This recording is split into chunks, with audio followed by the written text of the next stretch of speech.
think we're just a minute away from starting the third part of the Minnesota Broadband Task Force meeting in November. They will be starting with the subcommittee on the Minnesota model, talking about their recommendations for the annual report. That is the third of 3 subcommittees to report in.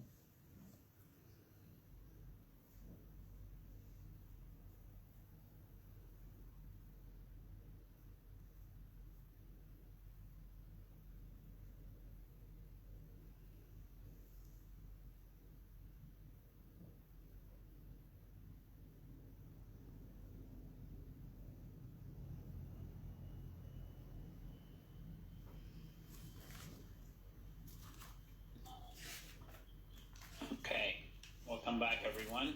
I think everybody's coming in. Diane, do we want to just do a quick roll call to see if the task force members are here?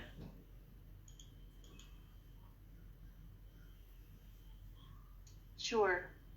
Get my list. Okay, Teddy, you're here. Yvonne?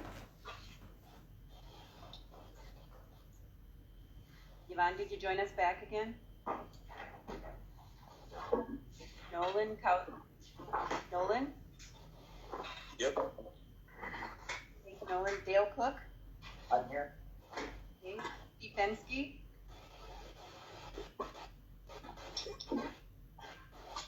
Steve Georgie? I'm here. Thanks, Steve. Jason Hollanday? Here. Mark Johnson? Yep, here I am. Bernadine Jocelyn? Here. Brian Crambier? I'm here. Micah Myers? Here. Micah? Teresa Sunday? Teresa? Yep, I'm here. Jim Wyndham? I am here. Thanks, Jim. Paul Wirtz? I'm here. Great. Dave Wolf? Hi, Diane. All right, Yvonne Caribou? Steve Fensky? Hello. Hey, Steve. Okay.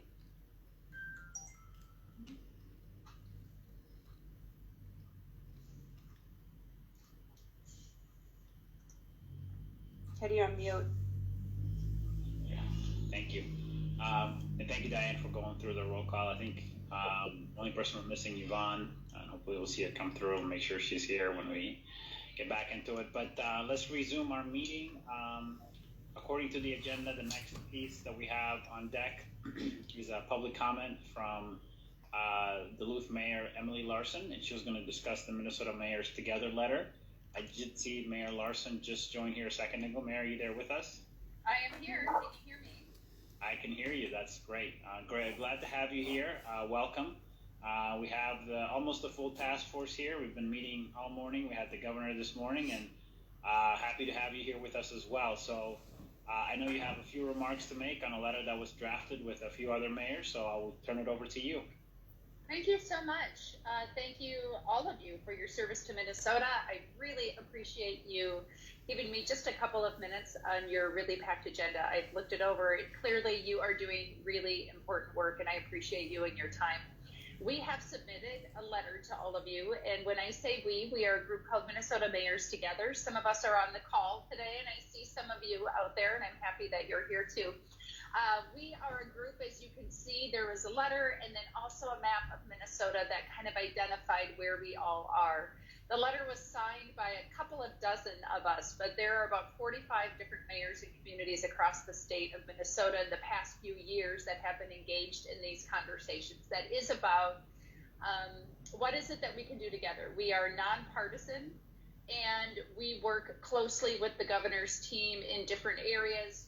For instance, just today we spoke with Commissioner Grove, but we also seek to find issues where we have just a ton of common ground that is good for people across the state of Minnesota.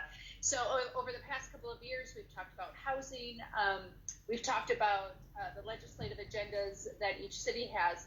We have really decided to dig in and prioritize broadband. And so I'm eager to just share with you a little bit. You have the letter in your packet, so I'm not going to read that. I just wanted to underscore for you why we are choosing this issue. For us, for mayors that are nonpartisan and also, active in different kinds of party politics, this is a completely nonpartisan issue. This is an all Minnesota issue. And I've gone through the task force membership. I see all of you and where you represent your own communities across the state of Minnesota. Clearly, you feel compelled in the same way that we do. Here in Duluth, a lot of people think of us as, some people think of us as rural and some people think of us as metro, and we're kind of both. But I just wanted to give a couple of examples. We have 8,500 students in our public school system here in the city of Duluth. 1,200 of them do not have internet access. More than that don't have technology access. 1,200 of them at the beginning of the year needed support getting access to just internet. So we provided, the school district, I should say, provided about 820 different hotspots through their own budgeting process that they were able to make available. Just last month, we announced a $150,000 grant with Duluth LISC to help expand the hotspots and the mobile options that families can have. 23 different organizations in the city of Duluth worked on that grant. So this is something that we are spending an enormous amount of time on in our community, both as leaders and as organizations, to bridge the digital divide. And to me, and I think to Minnesota Mayors Together, there is nothing that compels us more than the reality of COVID and the reality that we have so many people we are leaving behind. So I am here to encourage you to be bold as you're making your recommendations. And I know you've been thoughtful. I've looked through your minutes. I know that you have talked about the case studies around Minnesota. I did see that Lake County was in there. I know that you have spoken, at least in some of your minutes, about asking the governor and the legislature to fully fund the broadband office, and that you've done some speed testing around here in St. Louis County. I heard a little bit about that. What we are finding as mayors is that our families, our children, our educators need better access to reliable technology. Currently, we have literally thousands of families in the city of Duluth who are not synchronous learning. They are having to manage all of this on their own because we don't have the technology and the access to internet to help make sure that students and teachers can be connecting and learning in real time. We have job seekers who don't have access to computers, and that's a separate issue. But also we are thinking through mobile hotspots. We have kids who are literally, you could ask this of any one of our mayors, we have kids who are driving to, sit next to a McDonald's to get the internet to do the work that is due for their high school. So we're adding a tremendous amount of stress for people. My thought and our thought at Minnesota Mayors Together is that this is an area where Minnesota can really share a priority that is about economic development, that is about ensuring mental health access for people. Everything that we're learning now about COVID is teaching us what can be done well with technology. It's teaching us what doesn't work, doing only technology, but it is certainly teaching us what we can do well with technology. And right now we have thousands of people across the state who are not getting their mental health, their physical health, their education, any of the other needs met. And that's certainly for us as Minnesota Mayors Together an infrastructure issue. And so we would ask that you would just share, allow us to amplify, I guess, our needs and concerns and file them in with yours, because to us this is truly an equity and fairness issue, but it's also one of the ways that we can get ahead. And without it, it's like streets, it's like roads, it's like bridges. It is an infrastructure that this state needs. So as we look forward to a legislative session that will be interesting, actually, for lack of anything else, there's so much going on.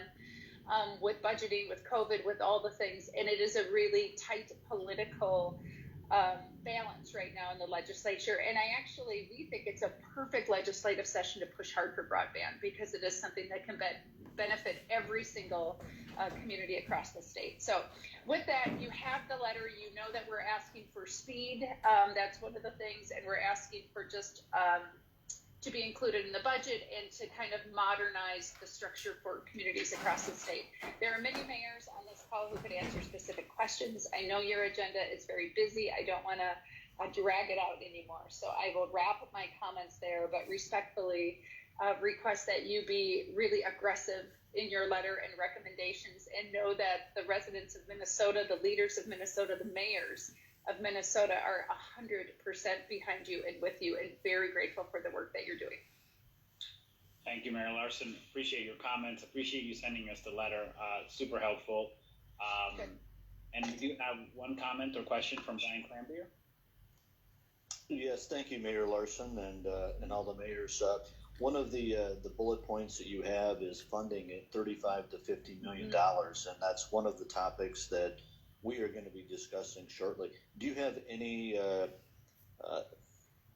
Where did you come up with that number? I guess is what I'm looking at, just from past reports or for funding. Thank you. Yeah. Thank you so much for your question, and thanks for paying attention to that, focus point and bullet point in that letter. Yes, it was partly through the conversation that we had as municipalities, partly as the conversation we have with the group. We are facilitated by ULI. So Karen Dewar, who I believe is on this call, helped shape portions of that letter that in the conversations that she had with service providers as well across the state of Minnesota. So for us, it was a ballpark that gets things going. That said, I actually did go through some of the minutes from your group, and I didn't see specific recommendations for dollar amounts. So I was not clear what fully funding broadband for the state of Minnesota would look like to you. And so I'm curious if you see that dollar amount fitting in with the ballpark of what you're thinking of recommending. I think we're going to get into that in a little bit. Okay. And I think that it's pretty close to what the October annual report of 2018 had, looking around 75 million biannual. So you're in the range there. So I was just curious if you had a different number or a metric that you were using before we start talking about it this afternoon. So thank you again. Yeah, thank you. Other questions or comments to the mayor from the rest of the task force? Okay, I'm not seeing any hands go up. Mayor Larson, we really appreciate you taking the time to come and make these remarks to us, and also submitting the letter. You certainly share the same. We share the same passion as you have, obviously, and we'll definitely take these recommendations to the account. As Brian mentioned, actually both of them, we're going to get into it here in the next few minutes. So very timely for that. So thank you very much, and appreciate your time. Thank you. Yeah, thank you very much. Thank you. All right. Mark Johnson also says thank you for your comments and thoughts, Mayor. That's really good. Okay, so let's move on to the next topic, and the next topic is getting to the third group, which is the Minnesota Model subgroup. So with that, I think, Brian, I believe you're going to take the lead on this, but you need us to share the screen, so I will do that here in a second. And while you're doing that, Teddy, just want to recognize Steve Fensky has thrown together. We've got a narrative of about 4 pages that we're just in the process of kind of wordsmithing. Paul Wirtz and Teresa Sunday are also members of the committee.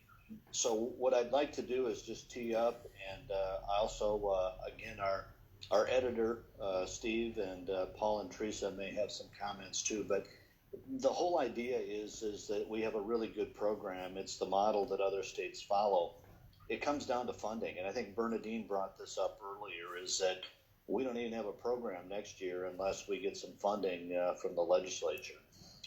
We're looking at $75 million, and what we're doing is we're pulling it from the 2018 report. They did a nice schedule in that report that kind of talked on the calculations of serving the households.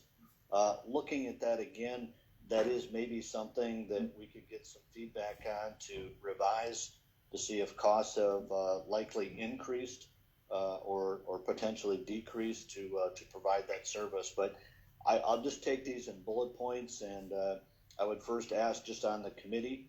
We're at 75 million. Paul, who's along with Bernadine, has had past experience on the committee. There's a little political strategy here too. Is should we ask for 100 million and hope that we get 75 million too to be very aggressive going forward? So I'll ask for comments there from the committee or other members of the task force. Brian, it's Teresa.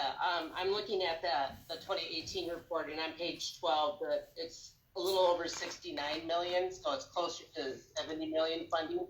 And you just brought, should we look at that with the cost going up?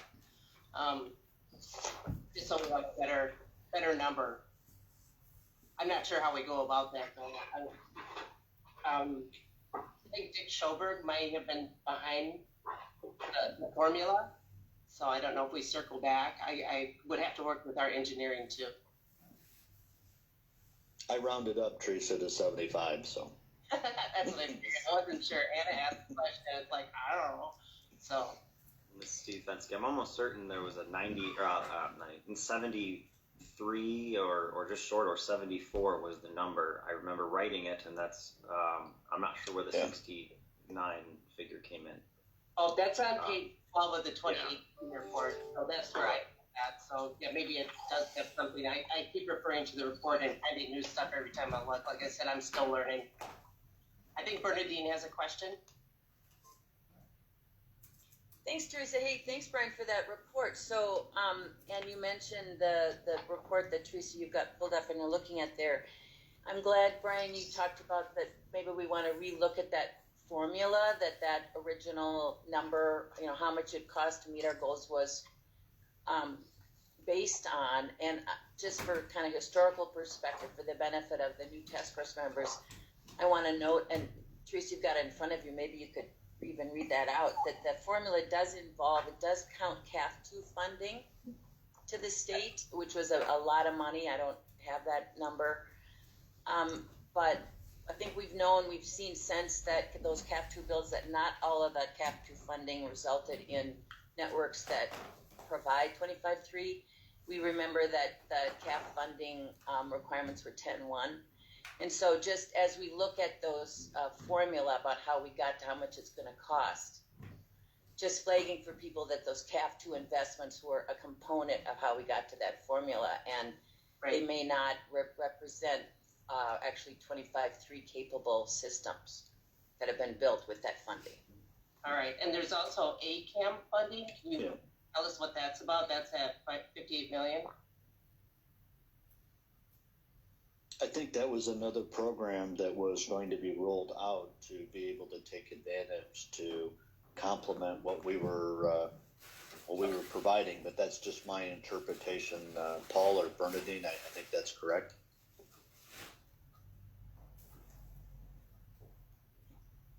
Yeah, I'm over my head now. It is another a round of CAF2 funding that went to a different set of providers. I think, Paul, maybe you know more about that. I'm not real familiar with that one now, since we don't take that money here in Minnesota. Haven't really focused on that. I do know, just kind of getting back to the 75 million. I believe the 2013 task force did recommend $100 million. So that number has been out there from time to time. That might have been the only time we recommended 100, but if memory serves me, I think it was 100 million, because that was really the first time, we'd had previous broadband task forces, but I think this time was kind of the time we really sensed that, if we're going to have some this to develop an office of broadband, to really create a broadband fund, and, the discussion around the table was, kind of go large or go home, and we kind of went large in that regard. Right. And I think that's a very good comment, Paul, is that we just got done talking to the governor, talking about how everybody's lives, and from telemedicine to distance learning to businesses depending on broadband. I think with the COVID pandemic, this would be a year to go big and to really ask for $100 million to get aggressive to help Greater Minnesota. But that's my editorial comment, and I have not shared that with the committee, but welcome thoughts. I mean, we're talking a number here, and let's move the needle.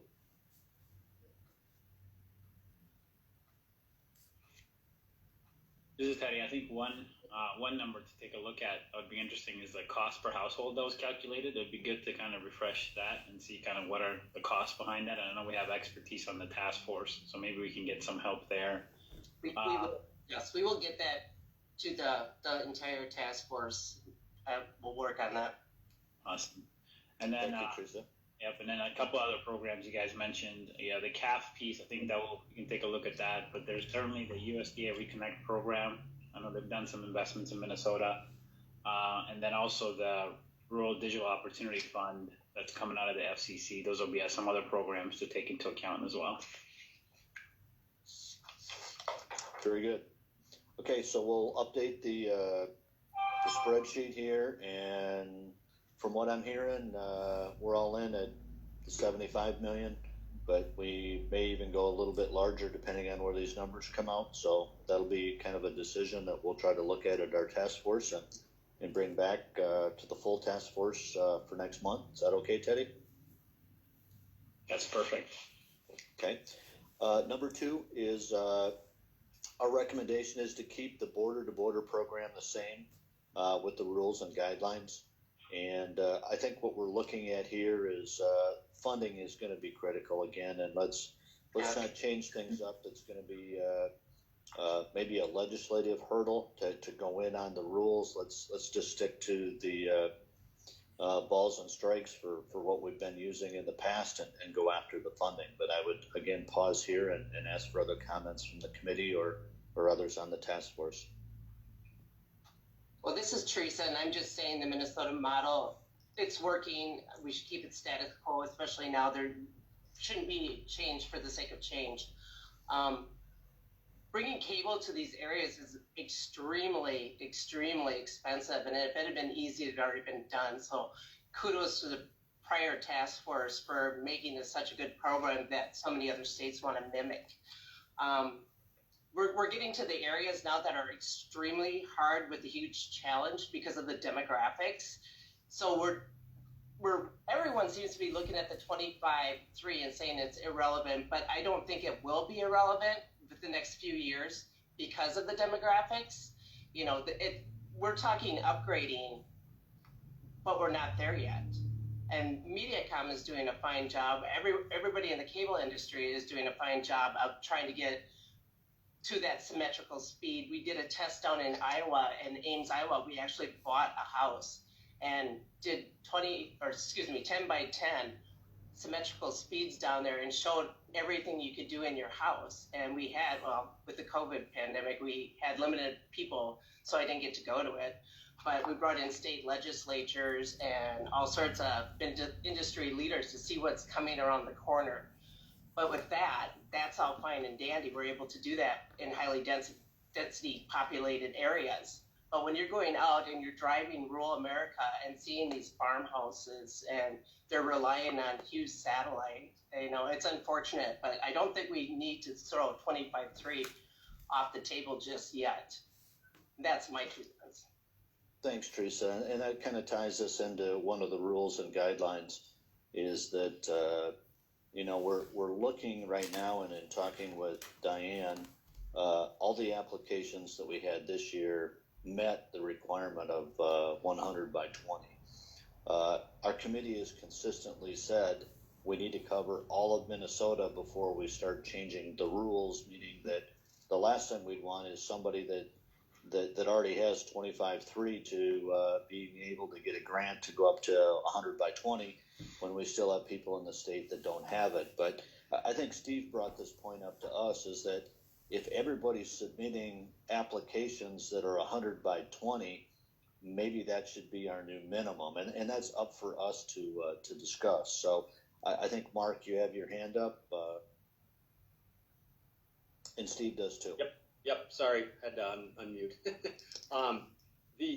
So my thought, because our group brought up the recommendation that has, of course, future expenditures on service that meets or exceeds the 2026 goal.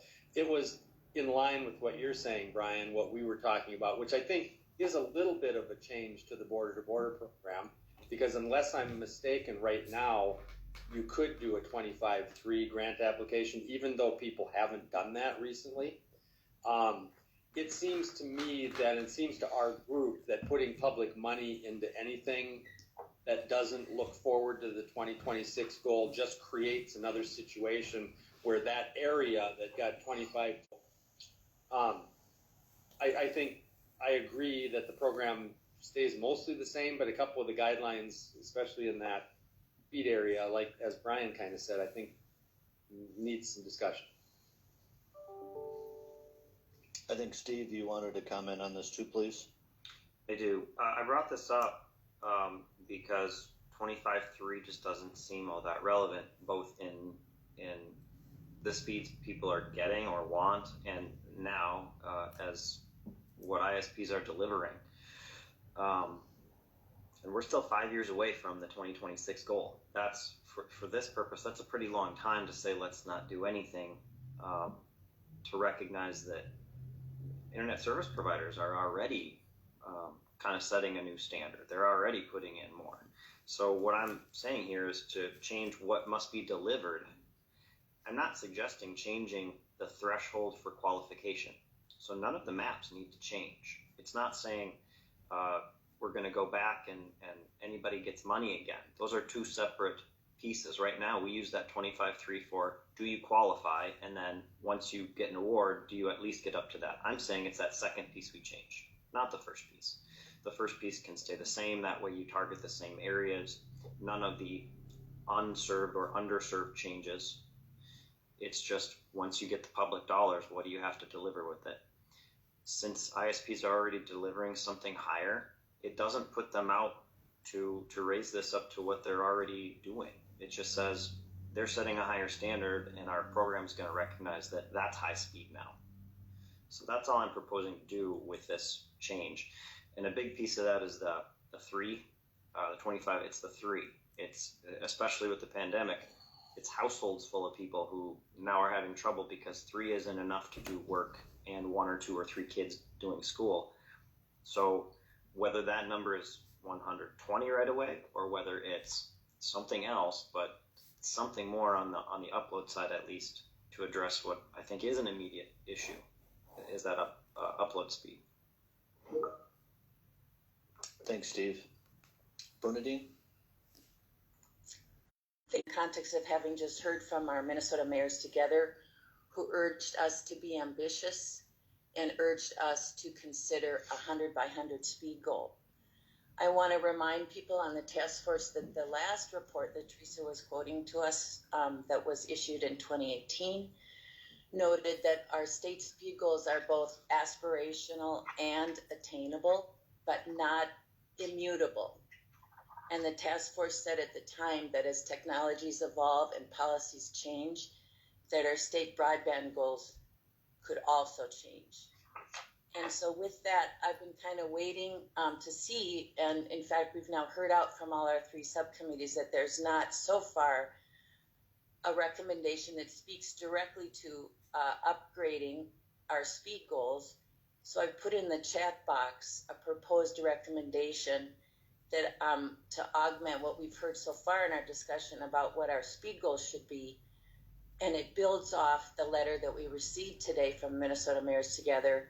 The recommendation would read that the task force recommends that the Minnesota legislature update the statutory broadband speed goal to 100 by 100 symmetrical service by 2028. And the rationale for this is that I believe that these new goals would better serve today's broadband usage, technology, and current grant criteria. I'd like to note that in terms of the grants, that as we've just discussed, the grant program already limits funding to projects that are scalable to 100 by 100 symmetrical service. And as they do now, the grant program could still fund fiber backbone and tower projects, and that as we heard from Mark's subgroup, the state grant funds could still be targeted at those areas with less than 25.3. I'll conclude my proposed recommendation by just a note about why we have goals anyway, and that because a given technology cannot meet the state goal today or even into the future, doesn't mean that that's a standard that's invalid or unfair. In my view, it's that the technology itself is deficient with regards to one or more of our important user criteria. And as Steve Fensky said, we see now in our post-COVID world that 25.3 is not a future perfect, an adequate standard to ensure that all Minnesotans can fully participate in our economy. And so I guess I'm forwarding this idea that we as a task force would be ambitious and revisit our state broadband speed goals, as you see here in the chat box, 100 by 100. Thank you.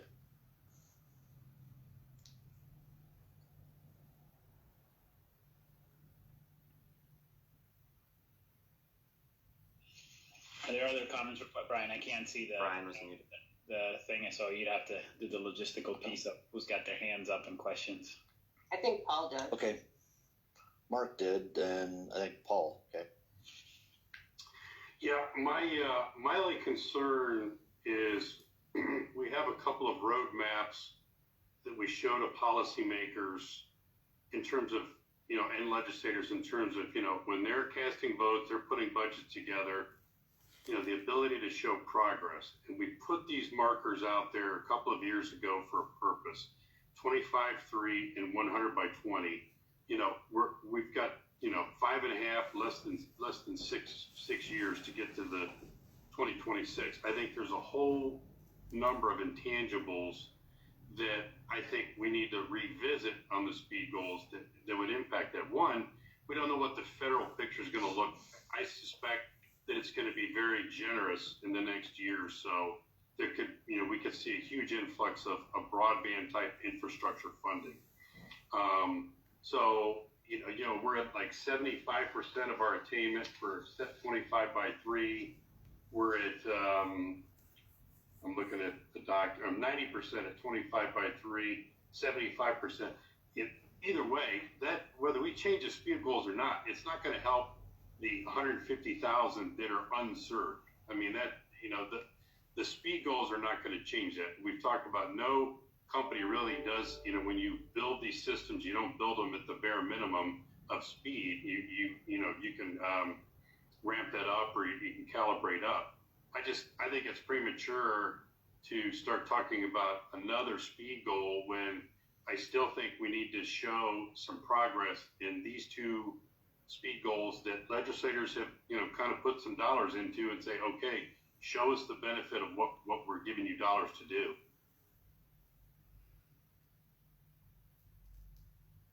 Thanks, Paul. Mark, do you have a comment? Sure. And I'll preface it by saying I don't at all disagree with the idea of a symmetrical speed goal. I think it's been highlighted a couple of times about the difficulty with upload speed and productivity. That's a word I use a lot. And so I don't at all disagree with that. The only thing I'll offer is, does trying to do that and go after a large amount of funding create more noise that makes it to where some of the funding issues get lost in the shuffle a little bit? And is a policy year like next year the time to talk about a change in a policy statement? I just say that from my experience in dealing with the legislature on issues and things like that. And again, it's not a disagreement with the symmetrical speed goal at all. I think at some point in time that is definitely something we must have. So I'll just offer that. Thanks, Mark. Steve, and then I think Steve Gorey, and then Steve Fensky. I just want to harken back to the statewide speed test that we're conducting and remind people that while the maps may indicate that people are being served at 25.3 and there's a number of 175,000, the speed tests aren't substantiating that. And from the consumer perspective, which I advocate from,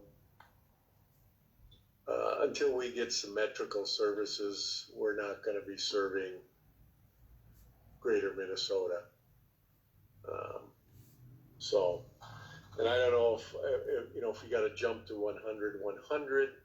I know Klobuchar's bill for $100 billion that was introduced required 50-50. which would be certainly more than adequate in most cases. But,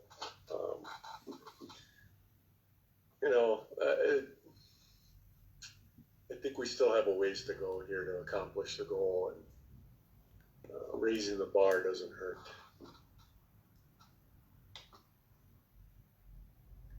Thank you, Steve. Steve Fensky? I agree. Paul mentioned showing progress. That's really important. But what I'm suggesting here doesn't change the showing of progress because the maps stay the same. We have the same areas that are unserved or underserved. It's just that the next year, after rounds of grant funding, those areas are going to have what's really going to be the same as what ISPs are already installing. It's the 100 by 20 probably at least, or something like that. So I don't see the idea that by changing this, you're going to be able to show less progress. I think that still has to do with the money. And is there funding out there? And then is it something ISPs want to take advantage of? And then just as we go along, those maps reflect that the speeds are higher than 25.3. So I guess I don't see the connection between the maps and the idea that we just raise that threshold, effectively going to whether it's the 2026 goal early or something in between until 2026.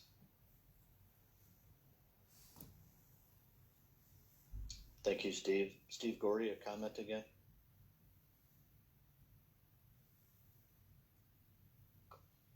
No, that wasn't me. Okay. And I think, Paul, you had your hand up too, or maybe it was just from your comments before. Okay. Yeah, I guess the only thing I would add is, we still have 150,000 are unserved. I think everything, I look at the mayor's letter, I appreciate that, although I find it ironic that most of those communities, I would suggest, don't really have internet problems, broadband problems. I wouldn't put St. Louis Park in an area that has a lot of distressful broadband situations. But that's neither here nor there. It's still putting that out there, I think, creates this sense of,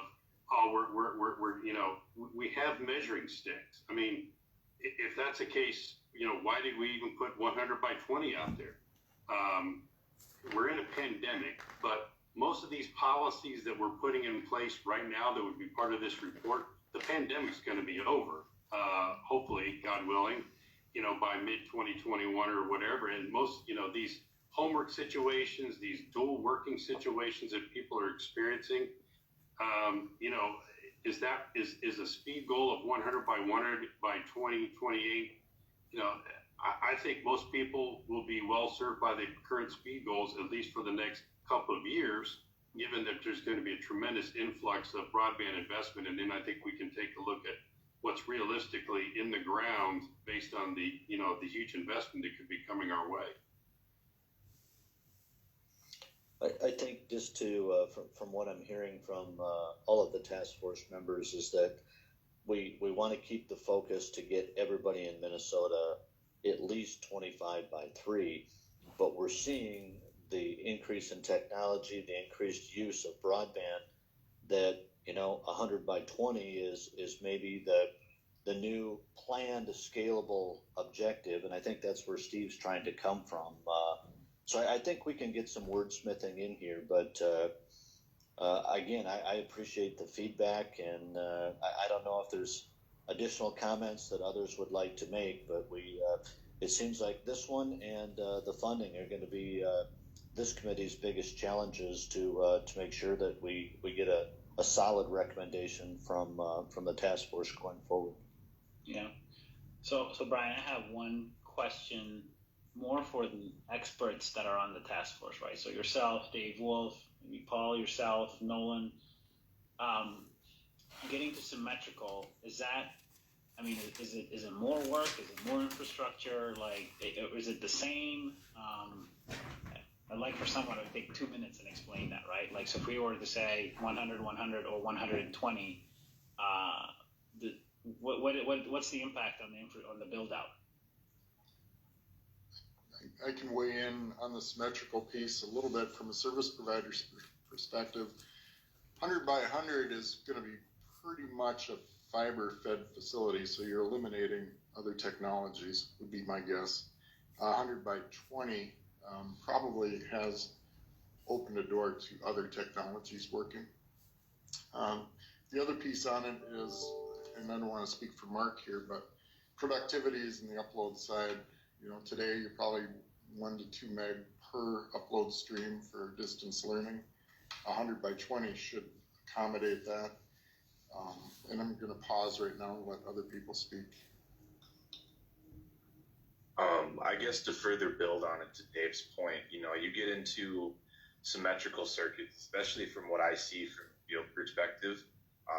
100 by 20, at least what we're able to provide through CenturyLink, 100 by 20 would be available over a copper technology, but that's under a specific copper technology that we've beefed up the last few years. And again, all of that is very dependent on how far the signal itself actually has to travel from its set remote terminal location going to the customer premise. You really don't have any symmetrical circuits on copper. I mean, the ones that we have are more common amongst businesses, but I think the fastest one that I've seen is probably a 40 by 40. And you start getting the stability issues when that has to travel, you know, north of about 1,500 feet. So we're pretty capped on that. And then if we wanted to go, you know, 100 by 100, like Dave said, we're talking about almost exclusively fiber.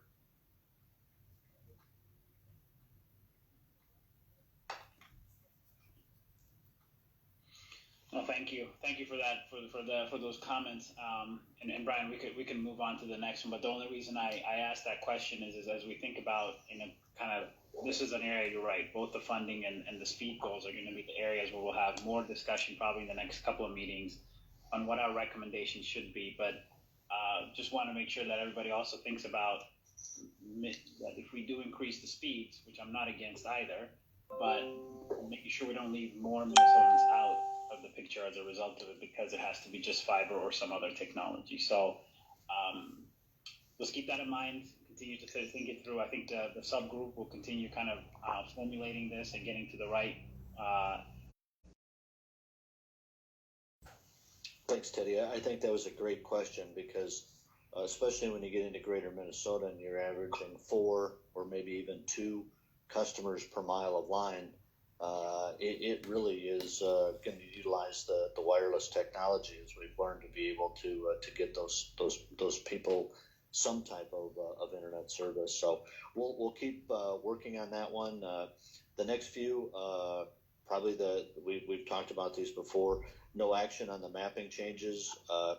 In talking with Diane, that we're reevaluating the Connect a Nation contract, and the Office of Broadband Development will be going out for a request for proposal in 2021, and that would give us an opportunity then to weigh in on some of the mapping. Would pause there to see if there's any questions or any comments from you, Diane.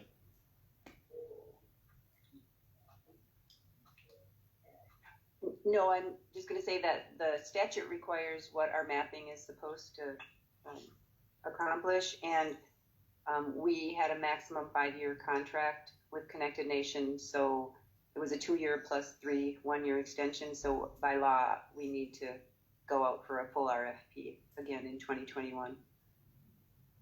Thank you, Diane. And then I think Bernadine's committee also mentioned this. We did not have any dollars, and I think Bernadine is going to do some work to get dollars on this, but it's funding for the Office of Broadband Development. And I think we're in total agreement there to designate the resources to keep that office going.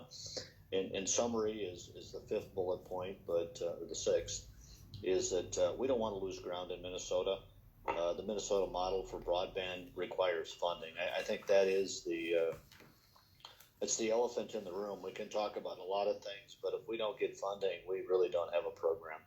And every state that's copied the Minnesota model has been more aggressive in funding this than we have, who developed the model. And our committee talked a little bit about some of the states that have kind of taken our program, and it's just been amazing the dollars, the millions that they've thrown at this program. So I think that's the focus. One thing for you, Teddy, Paul brought this up in our meeting that we had some references to some of the people that had did presentations to the committee, and I think Paul had said that in the past there was a list of task force or presentations that were made, so that way we won't reference anything in our copy, but it would be noted in the final report that these were the presenters that reported to the task force and coming up with our report. So Diane had just told me to footnote that's something that we just wanted to verify. Okay. That's all I had, Teddy. Thank you, and thank the committee members and all the feedback. We got more work to do. Thank you, Brian. Steve Georgia, I just put the screen down, so is there your hand up from earlier, or do you have another comment or question?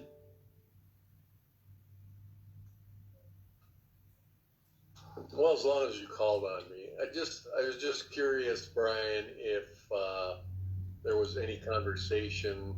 We all recognize that the last mile, so to speak, is going to be the most challenging. And something that we've been talking about in our subcommittee too is, and I'm just curious if your committee did have any conversation about developing a new strategy to make sure we can connect to the last mile, because it's not going to be fiscally profitable for most providers. But so that's why I'm thinking now is the time when the governor or whomever needs to sit down and put their heads together and see if perhaps it makes sense to develop a new strategy. Maybe there's more incentives that have to be provided in the grant program, or a way to capture, more federal funds and target them for those more challenging locations. Because as of somebody who lives in rural Minnesota, with a lot of bedrock, knowing those challenges, the beauty that I'm experiencing right now is we've got providers that are coming in doing nothing but fiber. They won't even entertain a wireless project. So, to me that's heartening, but I also recognize that they're going to cherry pick those locations where it makes financial sense. But as a state, what are we going to do to make sure that everybody gets that opportunity for connections? So I'm just curious if other groups are thinking the same way. Steve, that's a great comment, and we have not talked specifically about it, but we have continued to talk about making sure all of Minnesotans have access to broadband, and that ought to be priority number one. So indirectly we have, but I think that is a great topic, possibly looking instead of the 50-50 to look at a 70-30 to make it more feasible to do something like that. So we'll certainly address it at our next meeting. Thank you.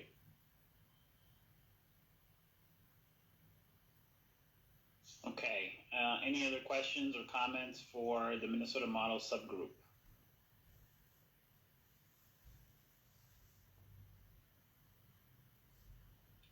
All right. Well, that's great discussion.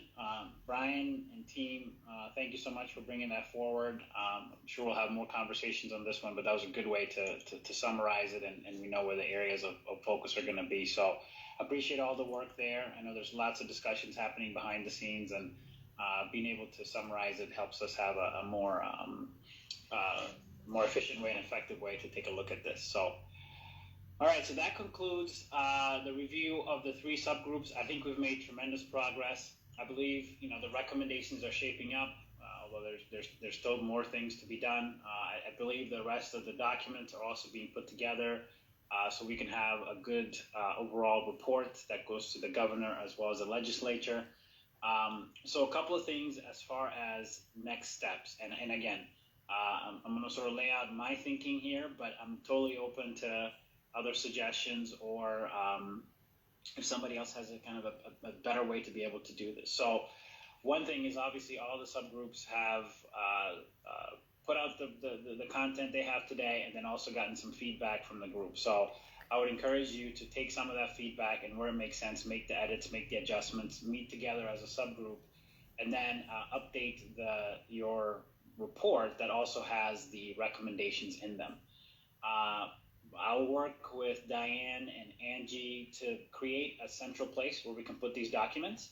So we'll have a repository once you sort of have that next draft that we can put it there so that other folks from the task force have access to all of the documents when they're ready. And we may even have a date that says, please put it in by this date.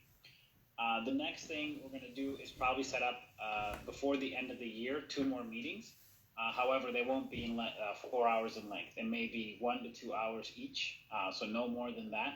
And one of the things we'll do is, number one, at the next meeting, after everybody has had a chance to look at the draft reports, to get back together and then have your comments or edits or suggestions back to each subgroup. So we're getting a little bit closer to the end, to the kind of the report now, but this is the time in which we want to make sure that everybody's aligned, or if not aligned, at least we'll get to hear that about what's being put together. So that will be the next meeting.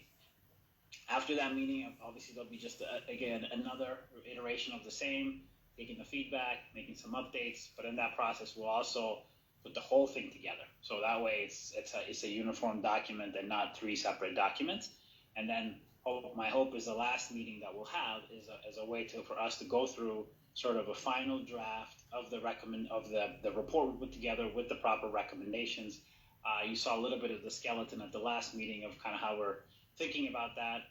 And Mark, to your point earlier, are there some things that need to get pulled out of the subgroups that could be more in the main body? We can have those types of discussions as well. And by that, that last meeting, hopefully we'll have that draft ready. I don't think we'll need a third meeting. I think the rest of it could sort of be done by email or sort of without kind of getting together virtually. But if there is a need, we can always surely do that. So that's as far as next steps and action items from how we want to proceed. Does anybody have any comments, questions, suggestions differently to be able to manage this?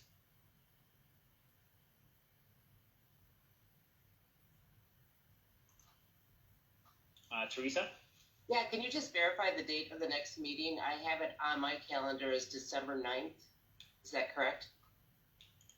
I'd have to take a look. Diane, do you have it handy? I know we have one up for December 9th, correct?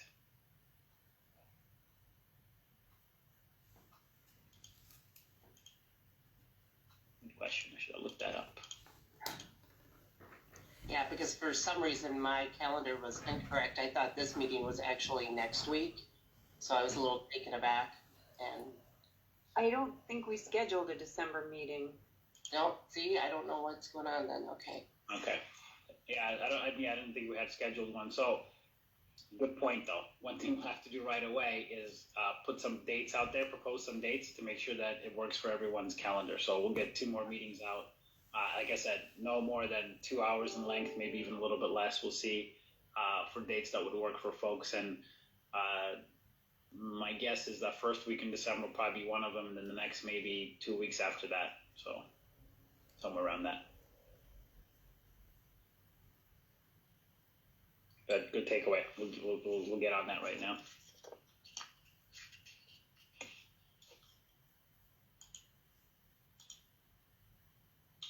Oh, Teresa just dropped off. She's coming back in. Any other questions or comments? Any suggestions? Okay. I'll take silence as everybody's in alignment and agreement on this. All right, so now that we're sort of done with all the sort of task force agenda, for other folks that are not not on the task force? Is there any other business or any other comments anyone else not on the task force wants to make at this point in time?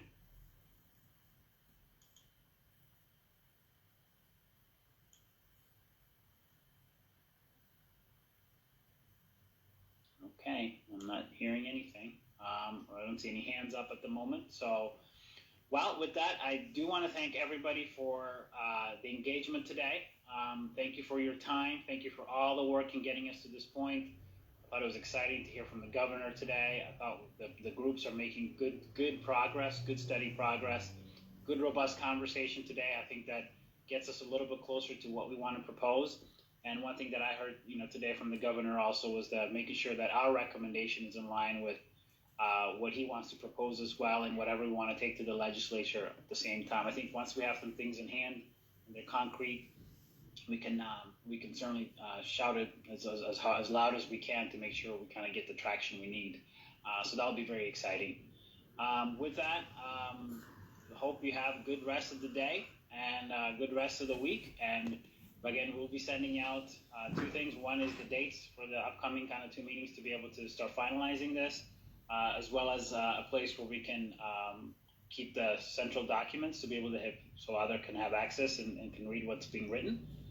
So we'll take those as next steps, and obviously continue your meetings as a subgroup. So with that, again, thank you, and enjoy the rest of the day. Thanks, Teddy.